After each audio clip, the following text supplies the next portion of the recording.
ఈ రోజే డౌన్లోడ్ చేయండి. మీ ఫేవరెట్ షోస్ చూడండి. శాంతి, నేను మీ ఇద్దరితో కొంచెం మాట్లాడాలి. ఏంటి చెప్పమ్మా?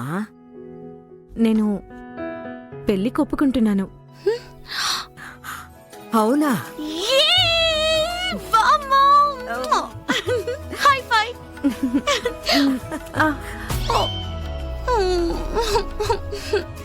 సర్లే పోని, అక్క కోసం త్యాగం చూస్తాను. ఏంటా త్యాగం? అరే చాలే, తప్పుకో. దాని నోరు తీపి చెయ్యాలి. దేవుడా, పొద్దున్నే కోరుకున్నాను, రాత్రికల్లా నెరవేర్చావు కదయ్యా. ఆను నువ్వు ఆను.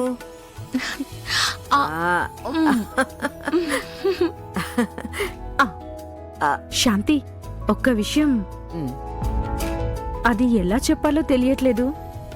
నేను పెళ్లికి ఒప్పుకుంటున్నాను నిజమే, కానీ ఈరోజు నువ్వు చూడమన్నావు కదా, ఆ అబ్బాయితో కాదు. మరి నువ్వు కూర్చో. నేను ఇన్నాళ్ళు నీ దగ్గర ఒక విషయం దాచాను. తేజస్ అనే ఒక అబ్బాయిని నేను ఇష్టపడుతున్నాను. శాంతి, నాకతను 6 నెలలుగా తెలుసు. 6 నెలలేనా? అంతేకాదు, అతను నన్ను, నా మనసుని, నా ఇష్టాలు కష్టాలు అన్నీ చాలా బాగా అర్థం చేసుకున్నాడు. చూడు, నేను పెళ్లి చేసుకుంటే తేజస్ను పెళ్లి చేసుకుంటా.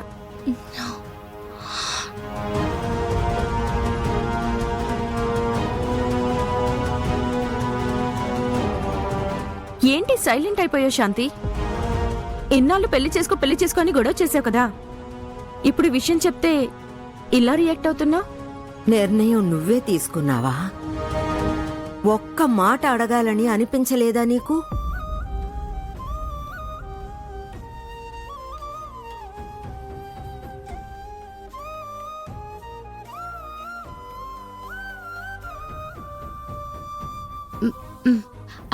శాంతి, అక్క తన నిర్ణయం చెప్పిందంతే. ఎవరో ముక్కు మొహం తెలియని వాడిని చేసుకుని అక్క ఎలా బతుకుతుంది చెప్పు?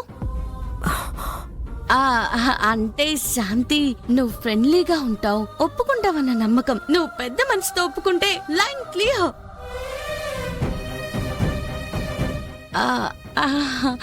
అంటే నువ్వు ఒప్పుకుంటేనే పెళ్లి జరుగుతుంది, లేకపోతే జరగదు, అంతే కదా?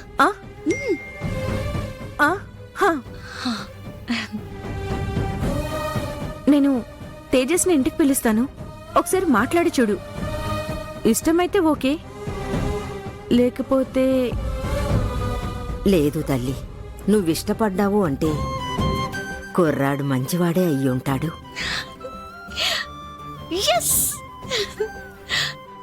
శాంతి, పైగా తేజస్ వాళ్ళు బాగా ధనవంతులు. వాళ్ళ లెవెల్కే కాకపోయినా ఒక రేంజ్లో అయినా పెళ్లి జరగాలి కదా. పైగా నాకు గ్రాండ్ గా పెళ్లి చేసుకోవాలని కోరుకుందని నీకు తెలుసు కదా. నువ్వేం చేస్తావో నాకు అస్సలు తెలీదు, కానీ ఇంకో 15 రోజుల్లో నా పెళ్లి జరగాలి, అంతే. అది కాదే, ఇంకో 15 రోజుల్లో పెళ్లి జరగాలంటే ఎలాగే? ఈ ఇంట్లో ఏమన్నా 10 మంది ఉన్నారా? ఉన్నది నేను ఒక్కదాన్ని. మీ అమ్మా నాన్న ఉంటే విషయమే వేరేగా ఉండేది. శాంతి, నీకు నేనున్నాను కదా, ఎందుకు టెన్షన్ పడతావు? దా అన్నం తిందాం.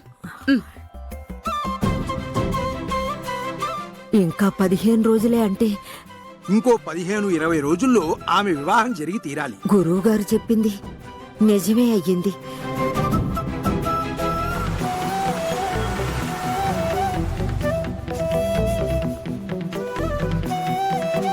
నీ కోపం ఎలా కరుగుతుందో నాకు బాగా తెలుసు.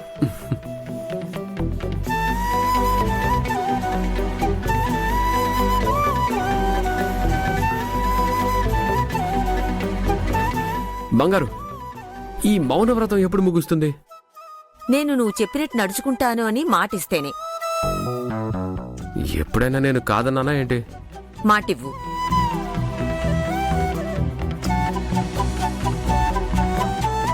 నువ్వు చెప్పినట్టే నడుచుకుంటాను.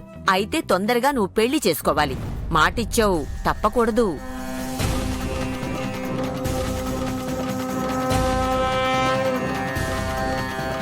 నువ్వు ఏ కారణం చేత పెళ్లి చేసుకోనని రాసి సంతకం పెట్టిన కాంట్రాక్ట్ పేపర్స్. నా జీవితంలో పెళ్లి అన్న చాప్టరే లేదు.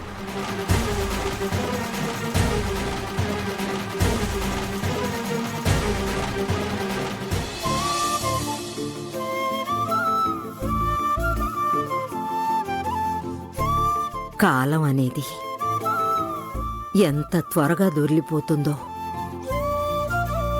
మొన్నటికి మొన్న మీరిద్దరూ చిట్టి పుట్టి పిల్లలు. 2 జడలు వేసుకుని ఈ ఇల్లంతా కలీ తిరుగుతూ ఉన్నట్టే గుర్తు. హ, ఇప్పుడు చూడు, మన నిత్యమ్మకి పెళ్లి కాబోతోంది. నెక్స్ట్ నాది బామ్మ. ఎప్పుడు నీ గురించే మాట్లాడు. నా గురించి ఏనాడైనా ఆలోచించావా? మీరిద్దరూ పెళ్లిళ్ళయి వెళ్ళిపోయాక ఎంత పెద్ద ఇంట్లో నేనొక్కదాన్నే ఒంటరిగా భయంగా ఉంది నాకు. ముందు జీవితం ఎలా ఉంటుందో అని.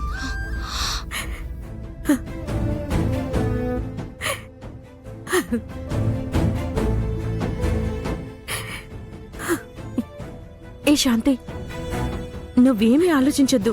నిన్ను నేను నాతో పాటు నా భర్త ఇంటికి తీసుకెళ్తాను. ఒంటరిగా వదిలిపెట్టను.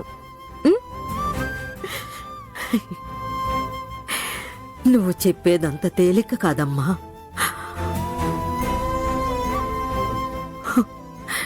పుట్టింటి వాళ్ళు మెట్టినింటికి భారం కాకూడదు తల్లి. ఆడపిల్లలు పుట్టింట్లో ఉంటే పెళ్లి చేసుకో అంటారు. ఇక పెళ్ళై అత్తగారింటికి వెళ్ళిపోతుందంటే బాధపడుతూ ఏడుస్తారు. ఏం చేయాలి మేము? నువ్వేం ఏడవకు శాంతి. ఆడపిల్లల జీవితం ఎంత విచిత్రమో కదా. పుట్టినింట్లో రక్తం పంచుకుని పుట్టిన వాళ్ళతో కేవలం 25 ఏళ్లే ఉంటారు. కానీ పరిచయం లేని అత్తారింట్లో అందరూ మనవలే అనుకుని చచ్చే వరకు ఉండాలి. ఇదంతా అవసరమా అనిపిస్తుంది. శాంతి, నువ్వు మాకు అమ్మగా, నాన్నగా, ఫ్రెండ్గా మా ఇద్దరికి ఎలాంటి కొరత లేకుండా చూసుకున్నావు. నువ్వొక రకంగా యశోద లాంటి దానివి. మేమిద్దరం నీకు కృష్ణుడు లాంటి వాళ్ళం. నిన్ను చూసుకోవాల్సిన బాధ్యత మాది, ఓకేనా? నేను నన్ను పెళ్లి చేసుకోబోయే వారితో మాట్లాడతాను. ఫర్ ఎ చేంజ్ నేను మీ ఇంటికి రాను, నువ్వే మా ఇంటికి వచ్చేసే అని చెప్తాను. ఆయన చాలా మంచివారు, ఒప్పుకుంటారు. మీ ఇద్దరి మాటలు విని నాకు చాలా సంతోషంగా ఉందమ్మా. ఇప్పటికైనా నవ్వు శాంతి. నవ్వు శాంతి, నవ్వు నవ్వు నవ్వు నవ్వు నవ్వు.